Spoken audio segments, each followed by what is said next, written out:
Endorsement Anies Baswedan kepada paslon nomor urut 3 Pramono Anung dinilai lebih kuat daripada dukungan Jokowi ke paslon nomor urut 1 Ridwan Kamil. Hal itu disampaikan oleh Direktur Eksekutif Parameter Politik Indonesia Ade Prayetno pada Selasa 19 November. Namun endorsement Anies itu akan lebih kuat jika mantan Gubernur Jakarta itu menyatakan dukungan secara terbuka. Menurut Ade, dukungan terbuka akan memberikan efek yang lebih maksimal bagi paslon yang didukung.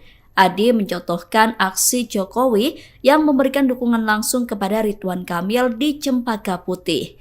Ade menilai dukungan Anies akan lebih memberikan efek di Jakarta jika ikut terjun langsung berkampanye.